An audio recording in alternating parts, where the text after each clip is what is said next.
Bonjour, je suis Yanis Mahmoud et je vous souhaite la bienvenue dans le podcast de la finance islamique, coproduit par Monsieur Kader Merbou et moi-même. Aujourd'hui, nous nous intéresserons au sujet de la finance islamique, à son éthique et à ses objectifs. Puis d'ailleurs, qu'est-ce que c'est que la finance islamique? Quelles sont ses sources? La finance islamique est-elle vraiment islamique? Ou bien s'agit-il d'une façon de jouer avec la religion à des fins mercantiles? Est-elle vraiment plus éthique et que peut-elle apporter à l'humanité?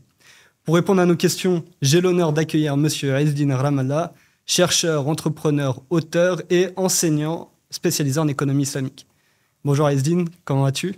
Bonjour Yanis, ça va bien? Alors, tu es l'auteur de The Encyclopedia of Islamic Insurance aux éditions Elgar, paru en 2019, et de Islam et éthique des affaires économiques et financières, paru en 2022 aux éditions Presse universitaire d'Aix-Marseille. Tu es aussi le fondateur de Sakina Takaful, qui est une solution d'assurance halal. Est-ce que tu peux nous parler et te présenter, puis nous parler de tes différents projets, s'il te plaît? Bien sûr. Alors déjà, tout d'abord, je suis très heureux d'être avec toi aujourd'hui. Je te remercie pour ton invitation. Merci à toi d'avoir accepté. Voilà, pour mettre un peu de la lumière sur, premièrement, sur la finance islamique et puis ensuite sur mon travail. Alors, pour me présenter rapidement, avant qu'on rentre dans le vif du sujet, comme tu l'as dit, je suis un entrepreneur et un chercheur de la finance islamique depuis maintenant une bonne dizaine d'années. Donc, j'ai commencé à l'étudier au début en 2013 à Strasbourg. À l'époque, il y avait un executive MBA de finance islamique à la fac de droit de Strasbourg. Qui n'existe plus aujourd'hui. Qui n'existe plus aujourd'hui. Maintenant, c'est Financia Business School qui a pris le relais. Où tu es enseignant. Oui, effectivement. Oui, donc, de l'élève, on est devenu... je suis toujours élève, hein, j'ai toujours des maîtres et des professeurs, mais effectivement, je me consacre aussi à l'enseignement. Parce que très vite, on s'est rendu compte qu'il fallait déployer de gros efforts de pédagogie sur le sujet. D'une part pour démystifier, et puis ensuite pour pouvoir trouver des solutions qui répondent aux enjeux actuels. Donc voilà, de la recherche, de l'entrepreneuriat. Quand je m'étais inscrit à Strasbourg, c'est justement parce que j'avais déjà en tête l'idée de créer Safi, qui est un cabinet de courtage en assurance spécialisé dans le Takaful. On fait du conseil aussi en investissement financier. Et en fait, très vite, on s'est rendu compte que il n'y avait pas d'offre, il n'y avait pas de solution. Donc, il a fallu qu'on réfléchisse à comment développer ces offres. Et avant de pouvoir faire ça, il fallait déjà comprendre qu'est-ce que le Takaful, la finance islamique, comment ça fonctionne, c'est quoi ses principes, comment on fait pour structurer des solutions dans un cadre juridique de droit positif. Donc, ça a nécessité de faire de la recherche. Et donc, c'est comme ça que je m'y suis consacré. Donc, ça a été un parcours très riche parce que voilà, comme tu l'as dit, j'ai eu l'occasion de coécrire une encyclopédie sur l'assurance islamique avec deux profs de finance, un Malaisien et un Grec. Qui est disponible qu'en anglais, si je ne m'abuse. Oui, parce que voilà, il y a la littérature, on va dire, qui traite d'économie de finance islamique et beaucoup plus dense en langue anglaise qu'en langue française. Et puis ensuite, dans le cadre de mes recherches, j'ai eu l'occasion d'écrire ce livre, Islam et éthique des affaires économiques et financières, en langue française. Et ça, c'est parce que j'enseigne aussi à la faculté de droit d'Aix-Marseille dans un diplôme d'éthique des affaires. Et en fait, cet ouvrage a trouvé sa place dans une collection qui est consacrée à l'éthique des affaires. Et donc, il n'y avait pas de référence encore en lien avec l'islam. Et donc, voilà, cet ouvrage, ça représentait un peu ces 10 années-là de recherche et de découverte que j'ai pu mener. Et où est-ce qu'on peut trouver ton travail, tes articles? Alors, sur Internet, puisque en plus de ça, comme l'ouvrage Islam et éthique des affaires, il a été l'éditeur, ce sont des presses universitaires, donc financées avec de l'argent public. Et donc, dans le cadre de l'open science, donc de la science ouverte, j'avais la possibilité de le rendre libre de droit au bout de 24 mois. Et donc, c'est ce que j'ai fait. Donc, il est sur la plateforme HAL et il est en téléchargement libre. On parle souvent de ce sujet finance islamique, que ce soit dans les cercles musulmans ou même au niveau de la scène internationale. C'est un sujet qui est vraiment revenu sur le devant de la scène après la crise de 2008. Mais ce que j'aimerais que tu nous expliques, c'est qu'est-ce que c'est finalement que cette finance islamique, sur quelles sources ça se base. C'est une finance qui se veut évoluer dans un monde moderne, contemporain, mais qui se base sur une religion dont les sources datent du 7e siècle. Donc comment est-ce qu'on arrive un petit peu à ce mélange et comment est-ce que c'est possible finalement?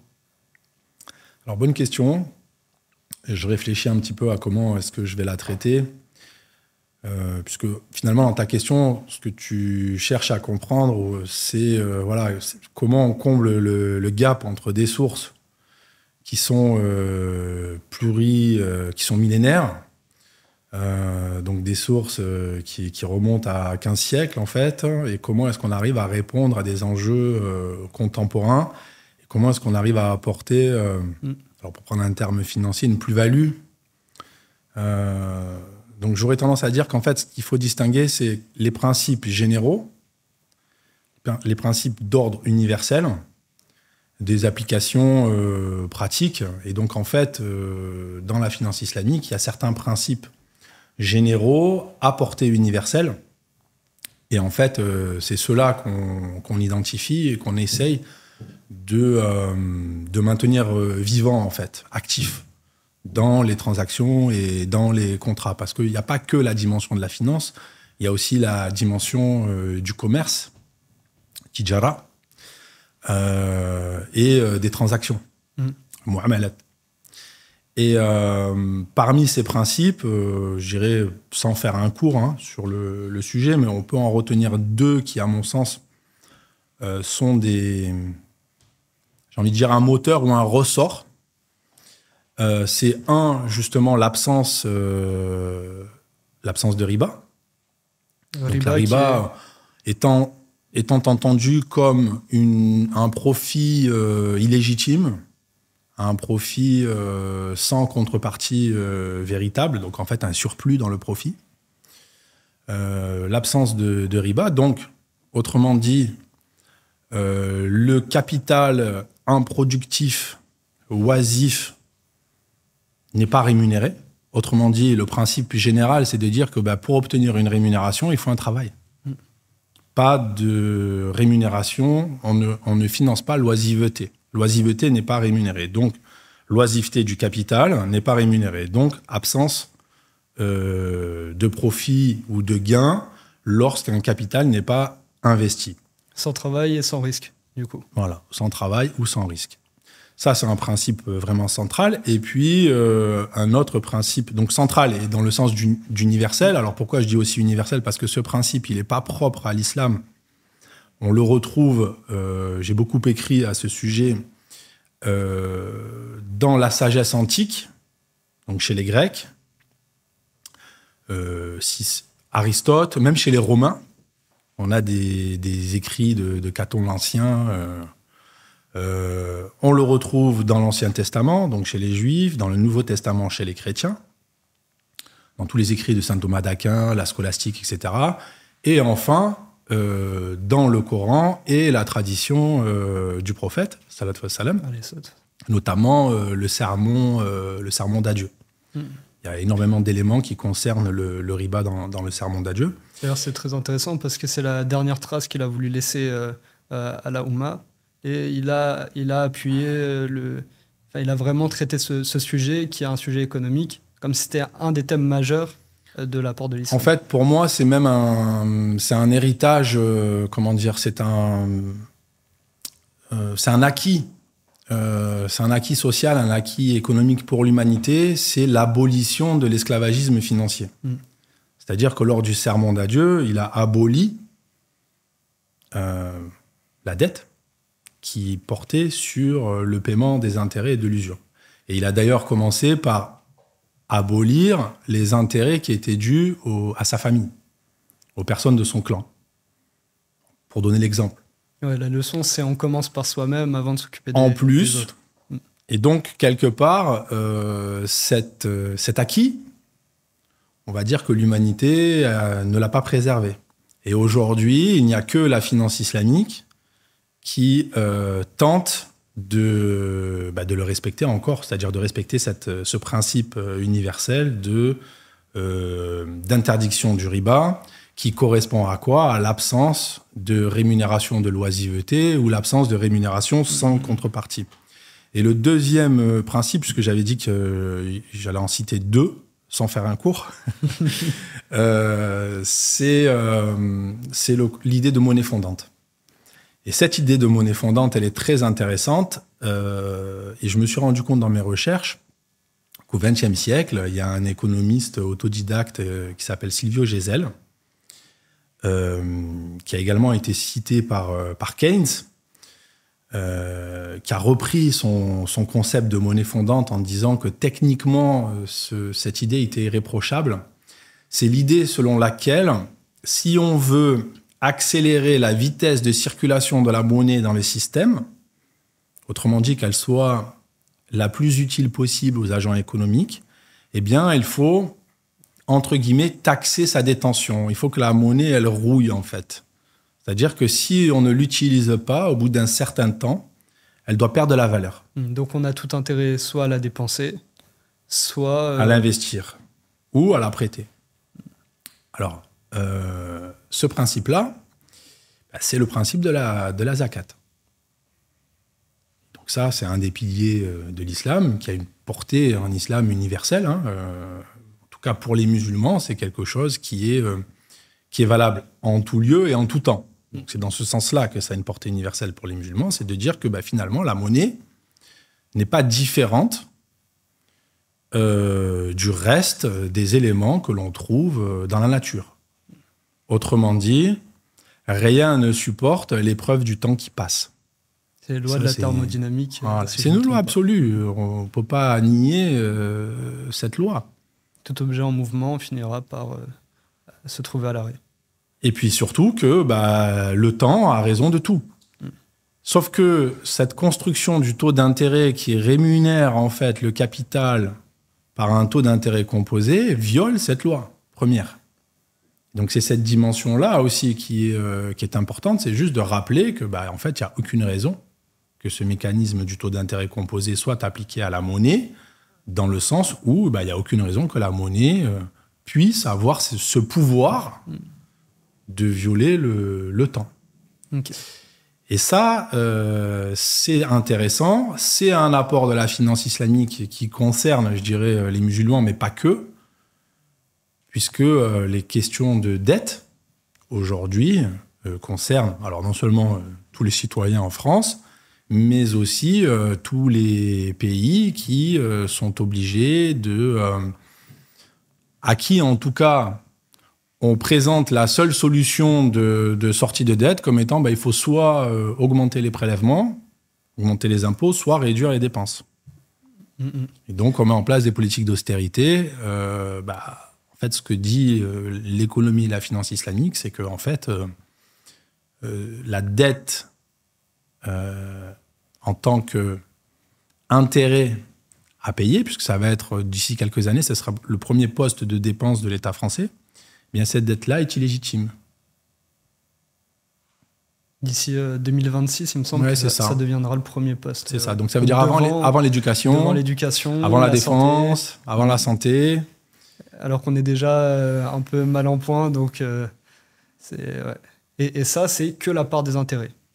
Exactement. C'est ça qui est malheureux. Alors on dit que la finance islamique, c'est une finance qui est éthique, et donc toute éthique se base sur un paradigme. La question que je me pose, c'est quels sont les objectifs qui sous-tendent cette éthique islamique des affaires. Ok. Alors, quand on parle d'objectifs, on parle de finalité. Quand on s'intéresse un petit peu au fiqh, donc à la jurisprudence musulmane, on va avoir une sous-branche qu'on appelle les usul al-fiqh, donc toutes les méthodologies qui permettent de produire de la jurisprudence, donc les sources du droit islamique avec la classification des différentes sources et des différentes méthodes qui sont utilisées par les fuqaha pour extraire, par les juristes jurisconsultes, pour extraire justement cette jurisprudence, le fiqh. Donc il y a les usul. Et dans les usul, en fait, les oulémas ont développé, en plus de ça, la science des finalités. C'était pour s'assurer, en fait, que quand ils dérivaient de la jurisprudence, du droit, eh bien que ces dérivations restaient malgré tout conformes à l'esprit du droit, à l'esprit de la loi. La loi étant entendue comme... alors nous, on va l'appeler la science, la loi divine, d'accord, la loi première. On pourrait l'appeler la science naturelle aussi, la loi naturelle. Hein. C'est toujours, on revient à cette dimension du droit naturel, mais toujours est-il que ils ont développé donc cette sous-science des usul, donc la science des finalités, et ils sont arrivés à la conclusion que la finalité principale du droit, c'était la préservation, en fait. Préservation de... On peut décliner après. Là, on a réussi à trouver l'essence. Et à partir de là, on peut décliner à des niveaux inférieurs. Donc la préservation de quoi? Premièrement, la préservation, à mon sens, de amana, du dépôt. Puisque le Coran nous dit que, en fait, Allah a voulu confier le dépôt, il l'a proposé aux montagnes, les montagnes l'ont refusé. Et l'homme s'en est chargé. Tu pourras mettre en dessous de la vidéo le verset, d'accord. L'homme s'en est chargé. Celui qui le préserve est sain et sauf, et celui qui le corrompt a perdu. Donc, c'est premièrement la préservation de ce dépôt. Et donc, après, on va décliner encore. Donc, la préservation de quoi? Donc, après, ce que les oulémas ont déterminé, c'est 6, parce qu'il y en a certains qui disent 5, d'autres 6. On va dire les 6, comme ça, il y aura tout. La préservation, bien sûr, du din, la préservation de la religion, la préservation de l'esprit, l'aql, préservation des gens, nes, la préservation de la progéniture, nasol, et la préservation des biens, le mel. Et certains ont rajouté la préservation de la dignité également. La dignité des gens. Parce que la dignité, elle est sacrée. Il y a un hadith qui dit que la dignité est sacrée, la dignité humaine est sacrée. Donc, de ce méta-principe qui est celui de la préservation, on doit le décliner, bien évidemment, à tous les niveaux inférieurs. La préservation. Et donc, c'est sous ce prisme qu'on doit analyser les décisions, les avis juridiques islamiques. Y compris dans l'économie, bien sûr, dans les finances. Mais donc, la finalité, c'est la préservation. Tout ce qui est de l'ordre du droit, avec ses prescriptions, ses conseils, ses interdictions, ne vise que cette préservation suprême. Et donc, dans les affaires, il n'y a pas de raison qui est d'exception dans les affaires. Donc, pour répondre à ta question, voilà, les finalités sous-jacentes, les objectifs sous-jacents, c'est la préservation. Aujourd'hui, quand on regarde un petit peu l'état actuel, je dirais, de dépravation de l'environnement, avec les pertes en biodiversité, on pourrait ajouter la préservation de l'environnement, mais forcément. Oui, il y a certains savants qui ont forcément, fait cette proposition. Voilà, forcément, puisque cette préservation, c'est aussi quand on met quand on met un prisme d'une personne croyante, un croyant considère que le monde dans lequel nous vivons appartient au Créateur. C'est sa création, la sienne. Nous ne sommes que c'est stewardship. On n'est que les vicaires, on n'est que les gardiens de cette création-là. Et donc, par conséquent, on se doit, en l'absence, quand je dis en l'absence, il est plus proche de nous que notre veine jugulaire, mais on se doit de préserver cette création. Donc, nécessairement, L'environnement, l'environnement, c'est la création. Et ça, c'est la fonction. C'est ce que nous dit l'islam, en fait. L'islam nous dit, quelle est la position de l'être humain dans la création? C'est un préservateur. C'est-à-dire, c'est quelqu'un qui se préserve lui-même, qui préserve ce qu'il porte en lui-même, sa nature humaine, sa dignité, et qui, en même temps, préserve ce qui l'entoure. De quoi? Des dommages. Sa société... l'environnement. Voilà, ces liens, on nous dit la préservation des liens familiaux, des liens amicaux, tout n'est que préservation. Et quand on adopte cette compréhension-là, forcément, on voit les choses sous un autre angle. Alors, un des enjeux centraux de la finance islamique, c'est la préservation de la confiance. Aujourd'hui, beaucoup de personnes ont peu confiance en la finance islamique. Les gens craignent beaucoup que ce soit les professionnels de la finance islamique soient des gens qui sont en train de jouer avec la religion à des fins mercantiles. Et d'ailleurs, beaucoup de personnes préfèrent se rendre vers des banques traditionnelles, conventionnelles, quitte à savoir qu'ils sont dans le haram, plutôt que de se dire je vais essayer, je vais faire confiance à de la finance islamique et me faire arnaquer sur quelque chose qui en plus est sacré. Et c'est vraiment quelque chose qui touche le musulman, qu'on joue avec la religion. Est-ce qu'à l'instar du greenwashing, est-ce qu'il existe une sorte de halal washing, de islamic washing? Et si oui, comment est-ce que le consommateur peut s'en prémunir? Est-ce qu'il existe des certificats, des auditeurs qui viendraient certifier que telle entreprise respecte bien les principes de l'islam? Alors, il y a plusieurs questions dans cette question. Est-ce qu'il existe de l'islamic washing? Bien sûr que oui. De la même manière qu'il existe du greenwashing. Est-ce qu'il existe une finance islamique? Ou est-ce que la finance islamique, ça existe? Est-ce qu'il existe un musulman ou le musulman? La réponse est bien évidemment non. Il existe des finances islamiques, multiples.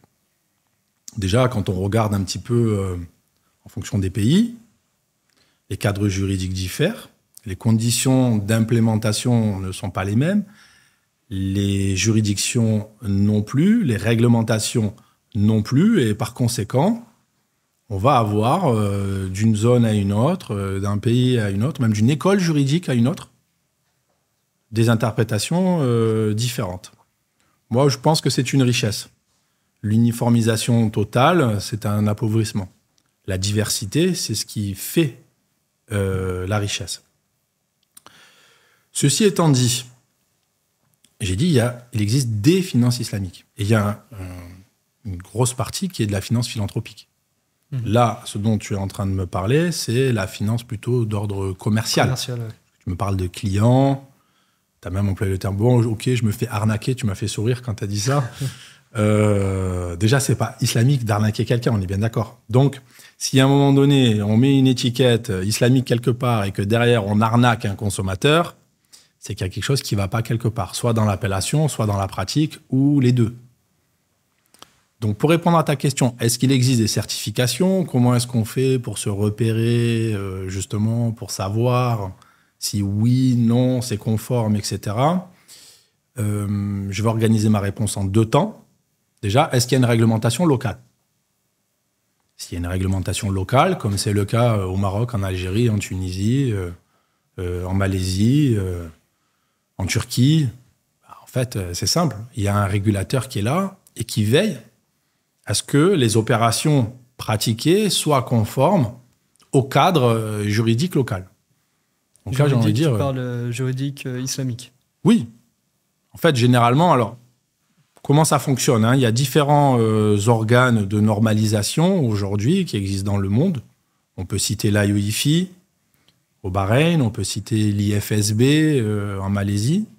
Donc, en fait, ces standards, ils sont le fruit d'un travail d'ijtihad, donc un effort d'interprétation juridique adapté aux conditions actuelles qui a été produit par des fuqaha, donc des jurisconsultes. On les appelle dans le monde anglo-saxon des sharia scholars. Donc généralement, ce que font les États qui se dotent d'une régulation, soit ils reprennent ces standards intégralement ou partiellement, ou ils se dotent de leur propre instance. Le Maroc, par exemple, c'est le Conseil supérieur des oulémas. En Algérie, c'est le Haut Conseil islamique. Et ils construisent leur propre réglementation en fonction de leur propre spécificité locale. Donc, déjà, voir s'il y a une réglementation locale. Maintenant, si on parle de la France, existe-t-il une réglementation spécifique? Non, il n'y a que des instructions fiscales. D'accord? Et les instructions fiscales ne se prononcent pas quant à la conformité des opérations. Les instructions fiscales se prononcent sur comment ces opérations sont taxées. D'accord? Notamment pour pouvoir assurer une neutralité fiscale sur certaines opérations. Donc, dans ces cas-là, comment le consommateur peut-il réagir? Eh bien, on va avoir ce qu'on appelle un sharia board, ou un comité de conformité. Dès lors que vous allez voir une étiquette finance islamique, c'est toujours pareil, il n'y a pas de réglementation. Avant, on avait ça dans l'investissement socialement responsable. Il n'y avait pas de réglementation, il y avait des labels. Et on regardait quel est le label. Pareil que pour le marché de la viande halal, en fait. Qui certifie? Il y a des certifications plus ou moins fiables. Exactement. Et ensuite, qui est le certificateur? Quelle est sa réputation sur le marché? Donc, c'est le problème, je dirais, de l'absence de réglementation. C'est que quand il n'y a pas de réglementation, on ne peut que se fier au certificateur ou, je dirais, au management, c'est-à-dire qui porte le projet, quelles sont les équipes derrière, est-ce que ce sont des personnes qui sont là depuis hier, depuis avant-hier ou depuis des années. Donc concrètement, moi, si je suis consommateur, je vais voir quelqu'un une entreprise pour faire de l'épargne. Je lui demande, est-ce que vous avez un sharia board qui valide vos opérations? Je regarde quelles sont les normes qui sont suivies par ce sharia board. Quelles normes... Donc, tu as parlé de l'AOIFI. Le référentiel, c'est l'AOIFI principalement, sur les normes de conformité à la charia. Après, on a l'IFSB, mais c'est plus d'ordre au niveau de la gouvernance et prudentielle. D'accord? Aujourd'hui, vraiment, l'organe de normalisation qui est reconnu à l'échelle internationale, c'est l'AOIFI. Ok. Donc, si je vois le tampon, a priori, je peux être... Ce qu'il faut regarder, c'est le CV des chouyours aussi. C'est-à-dire qui sont les chouyours qui composent le comité de conformité. Et ça, généralement, c'est transparent, vous le savez.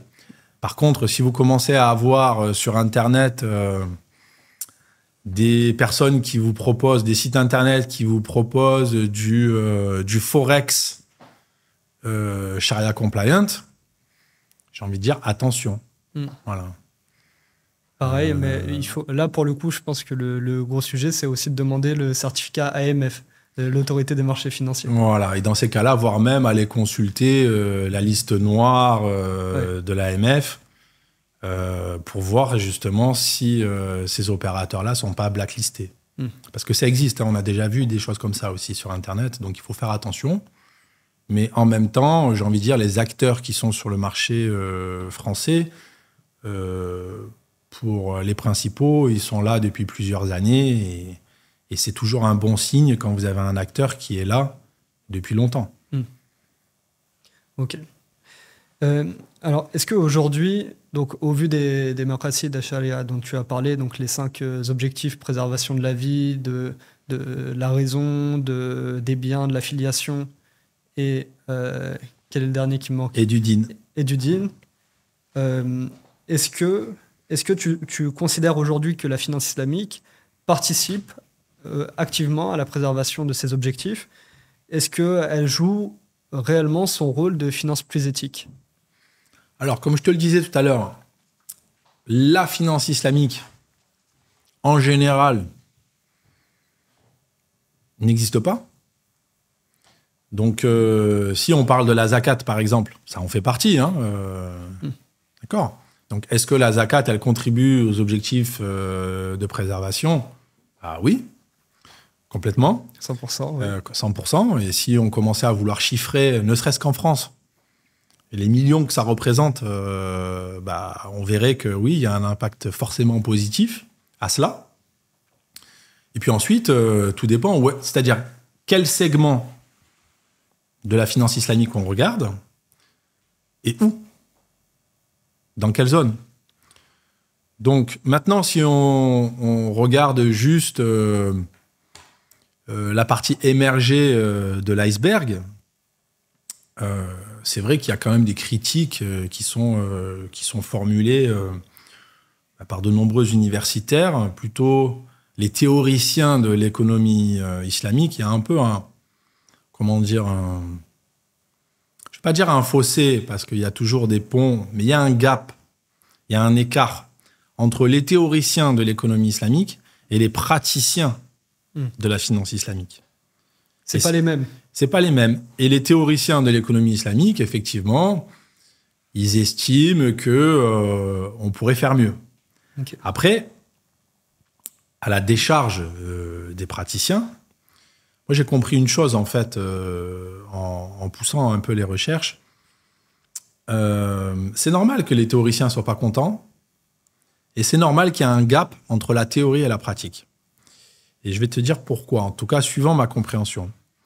C'est que on a dit Ruh, l'amana, qui est incarné en nous, en fait. Donc dans la matière. Ben, c'est bien, quand on fait des théories, certains diraient in abstracto. On fait de l'abstraction. Et donc, on devient un pur esprit. Et on réfléchit, on construit une théorie. Et tout roule, tout est beau. C'est parfait. C'est parfait. Ouais. En théorie. Mais en fait, ça, c'est pas propre à l'économie et à la finance islamique. C'est propre à toutes les théories et la pratique. Il y a toujours un écart entre la théorie et la pratique. Il y a l'utopie et la réelle politique. Et après, exactement, il y a l'épreuve du réel et du concret. C'est-à-dire, OK, on prend les principes théoriques, mais maintenant, on va les encastrer dans la réalité. On va les mettre dans le réel. C'est comme le gap qui existe sur être un musulman en théorie et être un musulman en pratique. Il y a le corps qui vient rajouter son... Il y a le nefs qui vient rajouter son grain de sel dans cette histoire. Ça change tout. Donc après... Il y a les difficultés qu'on rencontre sur le terrain et qui font que parfois il faut avoir des choix qui sont pragmatiques aussi pour avancer. Exactement. Donc, pour répondre à ta question, qui était comment est-ce que l'objectif finalement de préservation il est rempli par les développements récents de la finance islamique, j'aurais tendance à te dire c'est du mezzo-mezzo. C'est-à-dire, il y a du positif qui est accompli. Est-ce que c'est suffisant? Non. Est-ce que c'est du 100%? Absolument pas. Est-ce qu'on peut encore s'améliorer? Bien évidemment. Le seul problème, à mon sens, c'est qu'il faut aussi qu'on prenne un peu du recul, qu'on s'auto-analyse, qu'on comprenne qu'est-ce qui nous est demandé véritablement. Et ce qui nous est demandé véritablement dans l'éthique musulmane, dans l'éthique islamique, mais même en général, j'ai envie de dire de manière universelle, c'est la modération. La voie du juste milieu. C'est-à-dire ne pas être dans le trop peu et ne pas être dans le trop non plus. Le problème, c'est qu'on est dans une société de consommation, de surconsommation, de surproduction, qui conduit, 1, au gaspillage et 2, à la destruction des écosystèmes et à l'épuisement progressif des ressources naturelles. Si on veut faire de la finance islamique pour finalement juste s'enlever la frustration de ne pas pouvoir consommer et gaspiller comme les autres, j'ai envie de dire... Qu'est-ce qu'on apporte ? C'est pas ça le... OK, aujourd'hui, je suis frustré parce que je peux pas acheter une grosse voiture, parce que j'ai pas accès au crédit. Tant mieux, finalement, t'es préservé grâce à ça. Tu t'es préservé grâce à ça. T'as préservé la société. C'est une préservation. On n'oublie pas.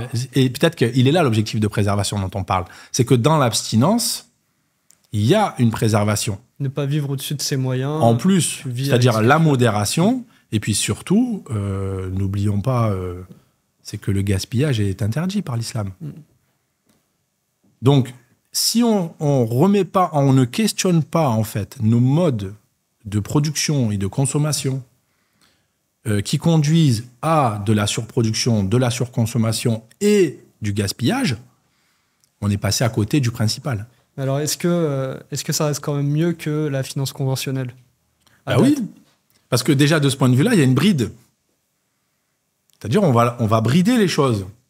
Mais brider les choses, quand je dis brider les choses, c'est absolument pas péjoratif. Au contraire, on va être modéré.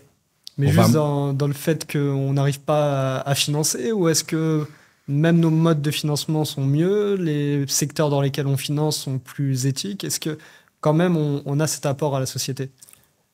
Alors, j'ai envie de te dire, dès lors que tu finances un entrepreneur et que cet entrepreneur, grâce à ton financement, il est en capacité de déjà pouvoir devenir autosuffisant, qu'il crée de la richesse en fait en se mettant au service des autres, parce que finalement, entreprendre, produire, c'est ça.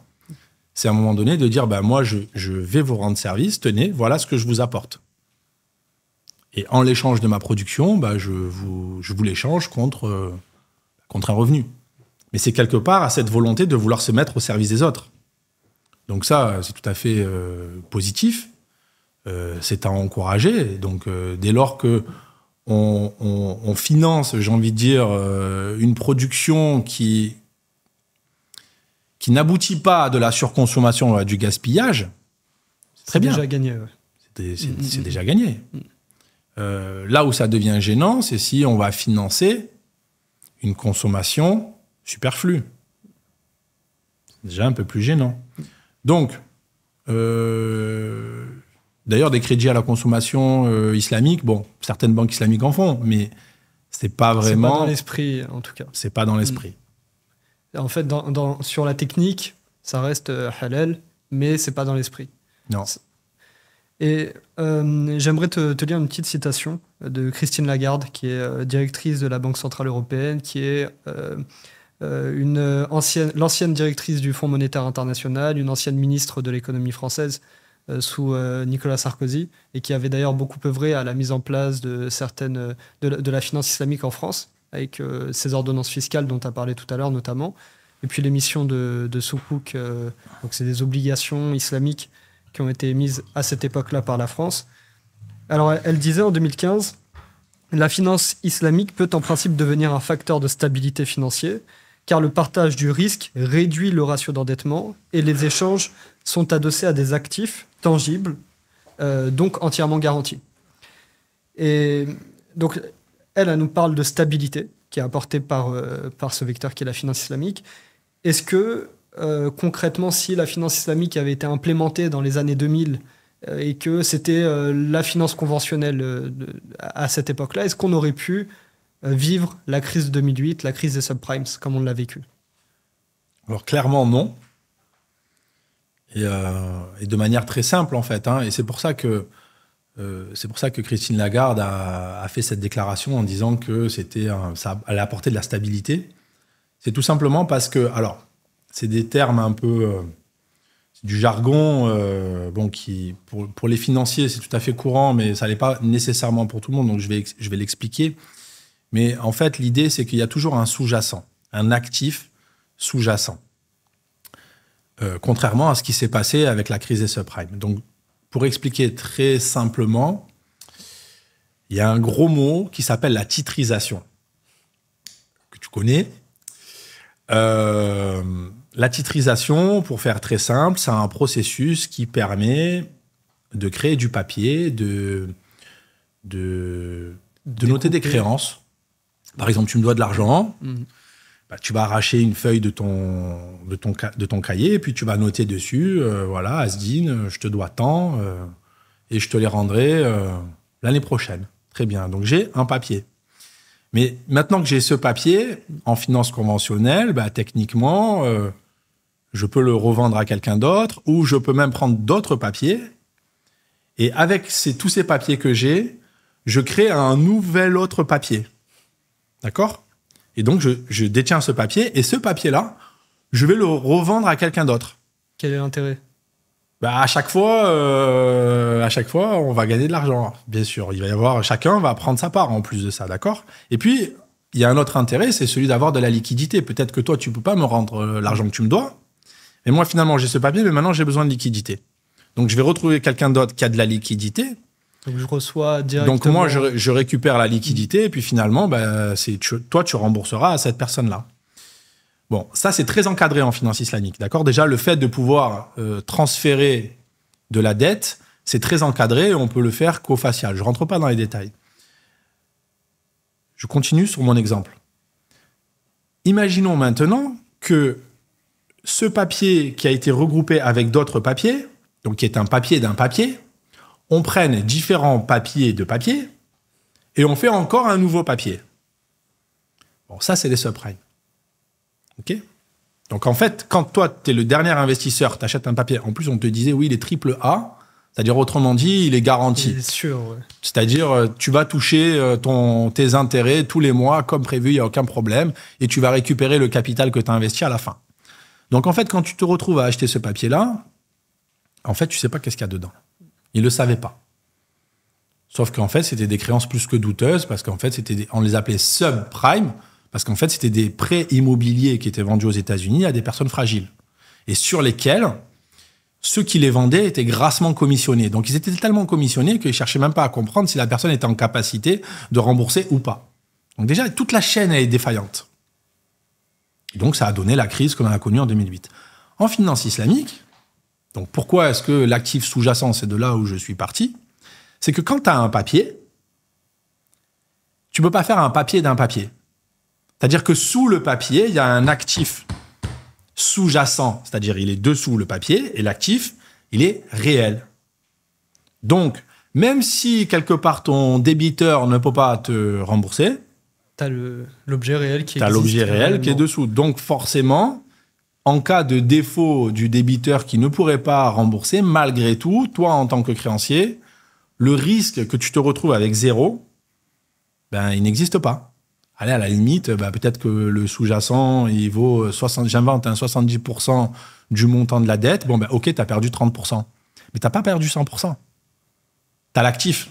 Et donc, ça veut dire que intrinsèquement, dans sa nature, dans sa structure, forcément, les opérations financières islamiques sont plus sécures, sont plus sûres, sont plus stables et donc procurent plus de stabilité financière. Donc, pour répondre à ta question, est-ce que la crise des subprimes aurait pu arriver si c'était les règles de la finance islamique qui étaient en vigueur en finance?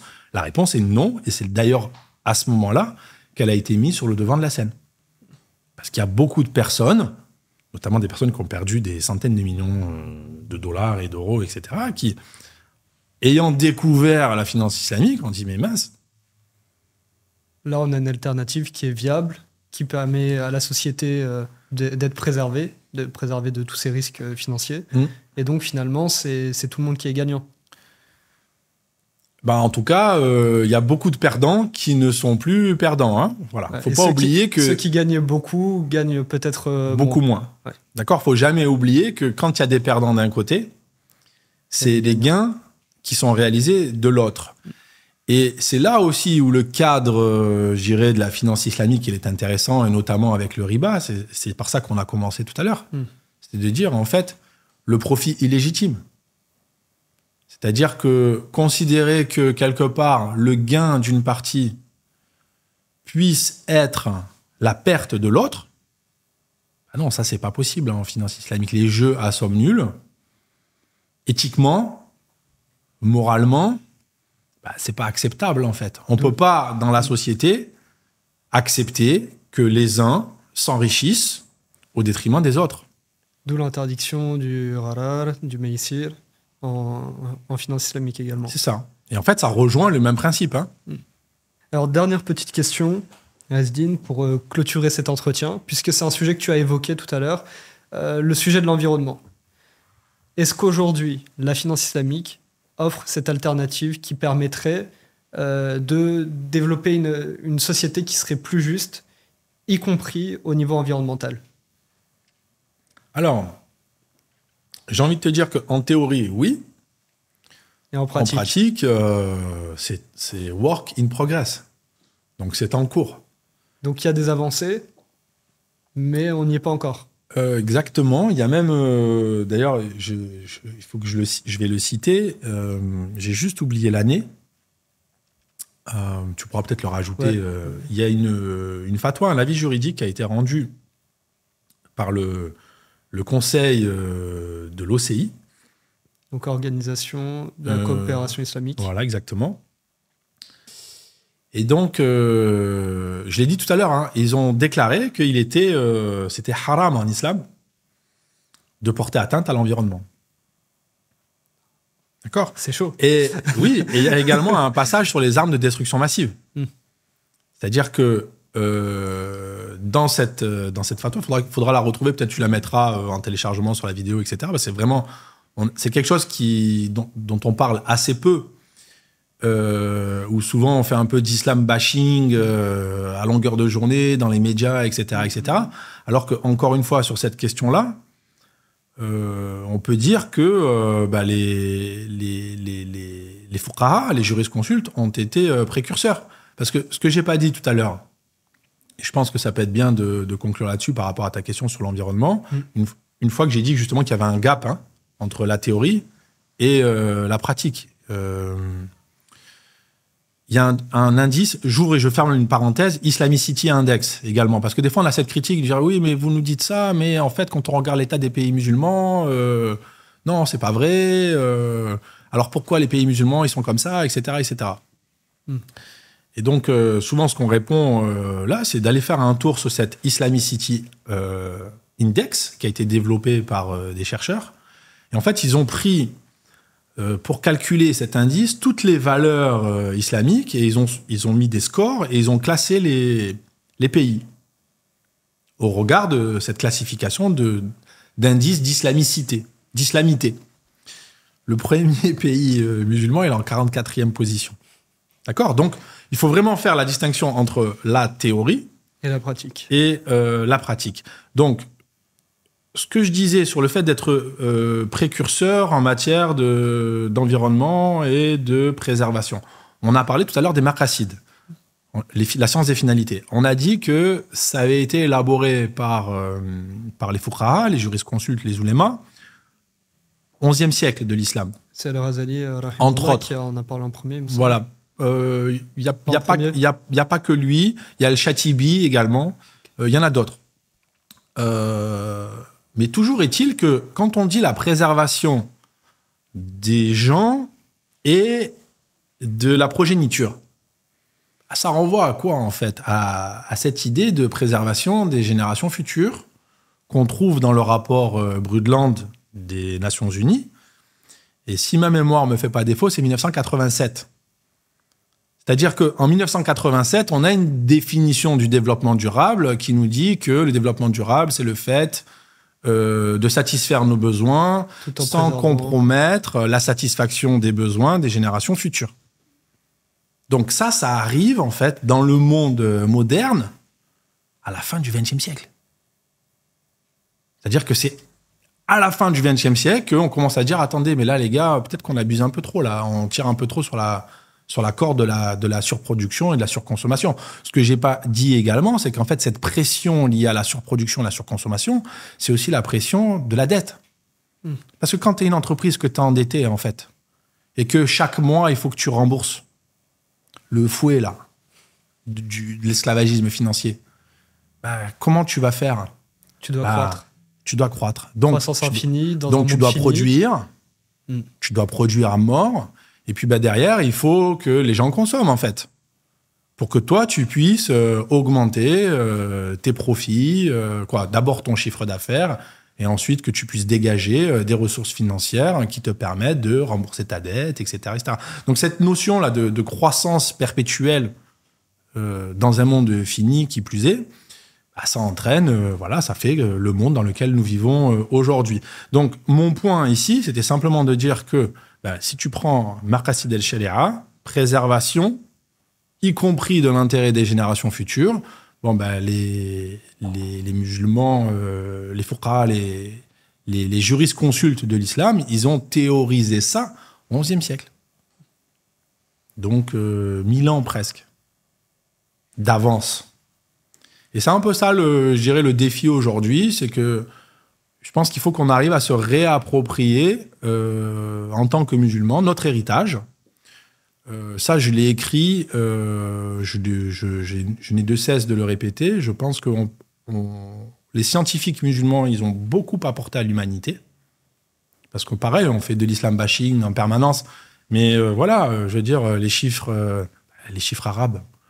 Tout le monde utilise un téléphone portable avec voilà, du 0 jusqu'au 9. Ça sert à toute l'humanité entière.